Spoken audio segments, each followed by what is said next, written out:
ሰላም ሰላም፣ ጤና ይስጥልኝ። እንዴት ናችሁ? ደህና ናችሁ ወይ? አንድ ሁሌ እኔ ሜንሽን የሚደረግበትና ምንድነው ደግሞ ብዬ ስገባ የማገኘው ነገር አለ እና በጣም ደስ የሚለኝ እዛ ላይ ሜንሽን በመደረግ ምን ይመስላችኋል? እንድትገምቱ እድል ልሰጣችሁ ነበር፣ ግን ምን ዋጋ አለው? አያስገምትም አይደል?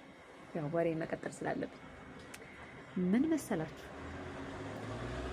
የትምህርቱ አዘጋጅ መስቲካ ነጋሽ የለገዳዲ ትምህርት በሬዲዮ በተመለከተ የሚሰሩ ፖስት የሚደረጉ ወይ ደግሞ ቪዲዮዎች ላይ በሙሉ ታግ እደረጋለሁ። ይሄን ቪዲዮ ስክሪንሻት አድርጌ ነው ያስቀመጥኩት። ቪዲዮ ማየት ትችላላችሁ። ምናልባት ብዙዎቻችሁ አይታችሁት ሊሆን ይችላል። ዛሬም እንደገና መጣልኝና ይሄን ነገር ለምን እኔስ አልሰራበትም፣ ለምን ሜንሽን አላረግም፣ ፀጉሬን እንደዛ አላስተካክል ብዬ ነው ላወራችሁ የመጣሁት። መስቲካ ነጋሽ አባቴ ነው።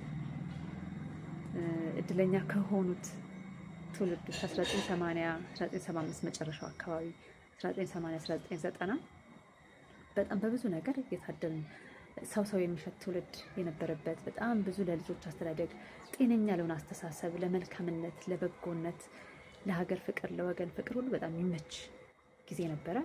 ትምህርታችን ላይ በጣም የተቀረጽንበት ሰው የሆንበት ዘመን ነው እና ያኔ በጣም እድለኞች ነበርን። ያንን ልጅነት በዛ ጊዜ ማሳለፋችን በዛ ጊዜ እነዛን የመሳሰሉ አባቶች ስላገኘን እኛም በአግባቡ የሚያስተምሩ ደስ የሚሉ ነገሮችን ዛሬ በቃ እንደ ወይን እየጣፈጠን የምናስባቸውን ትውስታዎች ያገኘንበት ማለት ነው።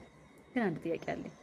እኛ ወደኋላ መለስ ብለን ያ ጥሩ ጊዜ ያ ድቅ ጊዜ በጣም በቃ እንደዚህ ያደረግነው እንደዚህ ነው ብለን ይጣፍጥ ትዝታ እያነሳን ወደኋላ መለስ ብለን ደስ እንዲለን ሆነናል። ዛሬ እኛ ልጆች ደስ የሚላቸው ይመስላችኋል? የዛሬ 20 30 40 ዓመት እንደኛ ሆነው ያ ጊዜ የሚሉ ይመስላችኋል ወይ? ምናልባት ሊሉ ይችላሉ። ግን እንደ ወላጅ፣ እንደ አንድ ዜጋ፣ እንደ አንድ ትውልድ ለዚህ ለአዲሱ ትውልድ ወይም ለዚህ ጊዜ ልጆች ምን ማድረግ ይኖርብናል? ይሄን ነገር ትዝታ ለእነሱ መፍጠር አይገባንም ወይ? ብድር መመለስ አይገባንም ብዬ አስባለሁ። እንችላለን? አላውቅም። ምን ይመስላችኋል?